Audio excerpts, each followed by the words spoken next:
রাজ্য রসাতলে গেছে, রাজ্য অধঃপতনে গেছে। বাংলার বুকে আমরা বলতাম বিজেপি মন্দির মসজিদে রাজনীতি করে, কিন্তু পশ্চিম বাংলায় মমতা বাবুই মন্দির মসজিদে রাজনীতি করছে। 21 সালের আঁকড়া দেখুন, 5 to 7% হিন্দু ভোট পেয়েছে, বাকি সব মুসলমান ভোট জিতে আছে। আর মুসলমান ভোটে জিতে আজকে ওয়াকআপ আন্দোলন করতে গেলে বলছে দিল্লি চলে যাও। আজকে মুসলমান ভোটে জিতে উনি জনগণের টাকা নিয়ে দীঘাতে জগন্নাথ দেব মন্দির করছে। ওখানে তো একটা মসজিদ করতে পারলে না? মন্দির করেছো, করো, সাথে মসজিদ করো, করতে পারলো না। বা মমতা ব্যানার্জিকে প্রশ্ন করতে চাই, তোমার 32টা এমএলএ, বামফ্রন্টের আমলে 75টা এমএলএ ছিল মুসলমান, তুমি সেটাকে 32-এ নামিয়ে এনেছো। 26 সালে কি 6টাতে নামিয়ে আনবে নাকি, না 12টাতে নামিয়ে আনবে? হ্যাঁ, অথচ এই মমতা ব্যানার্জি রেড রোডে ঈদের নামাজের সময় এরকম মাথায় ওড়না দিয়ে আল্লাহু আমিন, আল্লাহু আকবার, আলহামদুলিল্লাহ বক্তব্য শেষে খোদা হাফেজ, অর্থাৎ লোক দেখানি। মুসলমান প্রেম ও লোক দেখানি। অথচ আপনি সারা বাংলার জেলগুলোকে খুঁড়ে দেখুন, আমাদের কাছে একটা সমীক্ষা এসছে, এই মুহূর্তে সারা পশ্চিম বাংলায় 42,000 মুসলমান জেলে পড়ছে।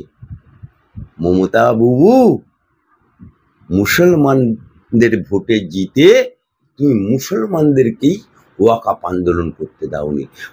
মুসলমানদের ভোটে জিতে মুসলমান লিবাস পরা নওশাদ সিদ্দিকীকে তুমি জেলে পুরেছো। মুসলমানদের ভোটে জিতে তুমি বাংলার বুকে সরকারি চাকরি, যেখানে বলা হয় বামফ্রন্টের আমলে বলেছিল এই তো মুসলমানদের দেখুন সাজার কমিটি 2% চাকরি নেই, আমাকে ক্ষমতায় বসান, মায়েরা, বুবুরা, খালারা, আপারা, আপনারা আমাকে ক্ষমতায় বসালে আমি 10,000 মাদ্রাসা করে দেবো, আমি কাউকে বাইরে যেতে দেবো না, সব বাড়ির কর্মসংস্থান এখানে করে দেবো।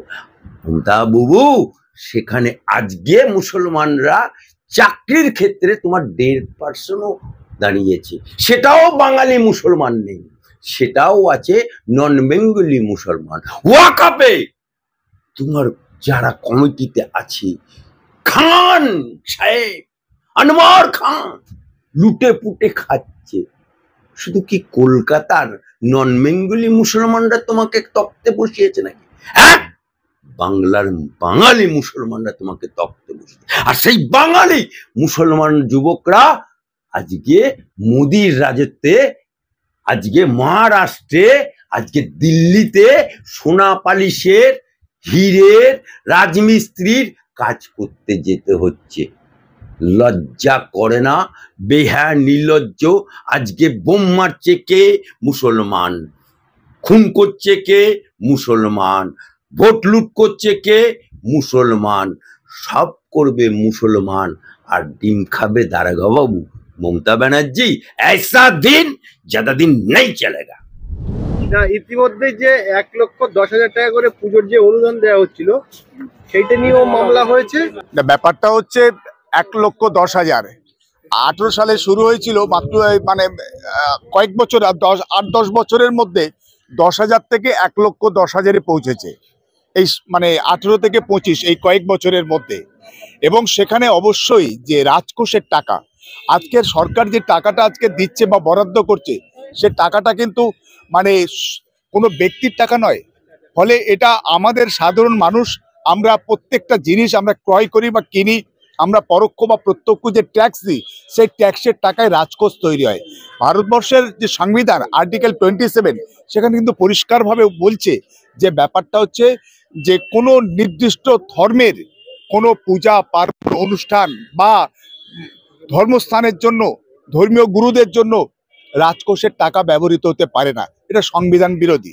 তারপরেও রাজ্য সরকার, রাজ্য প্রশাসন বিভিন্ন মানে কায়দায় আজকের এই সমস্ত কোথাও পুরোহিত ভাতা, কোথাও ইমাম ভাতা, কোথাও আজকের পুজো অনুদান এসব দিচ্ছে, কিন্তু এগুলো দিচ্ছে, কিন্তু তারপরে সেই টাকাগুলো কি যথাযথভাবে ব্যবহৃত হচ্ছে? সেগুলো কি মানে যে পারপাসে বা যে খাতে দেয়া হচ্ছে সেখানে কি কাজে লাগছে, নাকি অন্য কোনো কাজে সেগুলো ব্যবহৃত হচ্ছে, বা মদ খাওয়ার, মস্তি করার বা মজা করার জন্য আজকে রাজকোষের টাকা ব্যবহৃত হচ্ছে? এটা দেখার দায়িত্ব রাজ্য প্রশাসনের। কেন 50% হবে? আমি যেটা যা দিচ্ছি 100 ভাগ আমার তার হিসাব দিতে হবে। এটা যদি স্বচ্ছতা না থাকে, এটা যদি মানে ট্রান্সপারেন্সি না থাকে, তাহলে কিন্তু তো ভয়ঙ্কর ব্যাপার। রাজকোষের টাকা, পুজো কমিটিও টাকা চাইনি, মান্দাত্তার আমল থেকে পুজো চলে আসছে। আর পাড়ায় পাড়ায় যে 10 লক্ষ টাকা, সেটাও পাড়ার নেতারা চাইনি।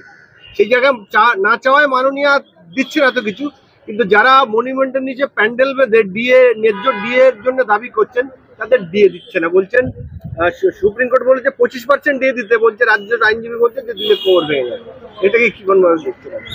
এখন ব্যাপারটা হচ্ছে ডিএ নিয়ে মামলা চলছে সুপ্রিম কোর্টে। গত 2 দিন আগে সে তার হিয়ারিং এর কথা ছিল, হিয়ারিং হয়নি, ফার্দার হিয়ারিং হবে। সুপ্রিম কোর্ট ইতিপূর্বে 25% ডিএ দেওয়ার কথা বলেছে, কিন্তু তারপরে রাজ্য সরকার না দেওয়ার ক্ষেত্রে সেটা কোর্ট কন্টেম্প্ট হলো, নাকি সেখানে মানে সুপ্রিম কোর্টে রাজ্য সরকারের বক্তব্যটা কি সেটা অবশ্যই তারা তুলে ধরবেন, এবং সুপ্রিম কোর্ট পরবর্তী আদেশের জন্য আমাদের অপেক্ষা করতে হবে। তবে এটা ঠিক আমরা মনে করি যে ডিএটা বরাবরই সেটা একটা ন্যায্য অধিকার, সাংবিধানিক অধিকারের হিসাবেই সেটা গণ্য হয়, তাদের পাওয়া উচিত। হ্যাঁ, এটা তাদের পরিশ্রমের ফসল, পরিশ্রমের করে তারা এটা পায় সরকারি কর্মচারী হিসাবে, সেটা থেকে তারা বঞ্চিত হচ্ছে, এটা ঠিকই। তবে একই সঙ্গে আপনি যেটা বললেন যে ব্যাপারটা 10 লক্ষ টাকা, সেটা কিন্তু কোনো নেতাকে দেওয়া হচ্ছে না। 10 লক্ষ টাকা এলাকা উন্নয়নের খাতেই কিন্তু বুথকে দেওয়া হচ্ছে। বুথকে দেওয়া হচ্ছে মানে বুথের উন্নয়নের জন্য দেওয়া হচ্ছে, নেতার পকেট খরচা বা নেতাকে দেওয়া হচ্ছে এমনটি নয় বলেই আমি যতদূর জানি।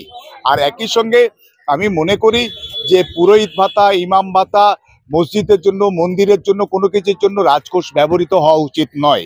এবং সেটা যদি হয় তাহলে সেটা কিন্তু একটা, আমি মনে করি যে আমাদের যে ধর্মনিরপেক্ষ চরিত্র সংবিধানের, সেটা তার সঙ্গে খাপ খায় না।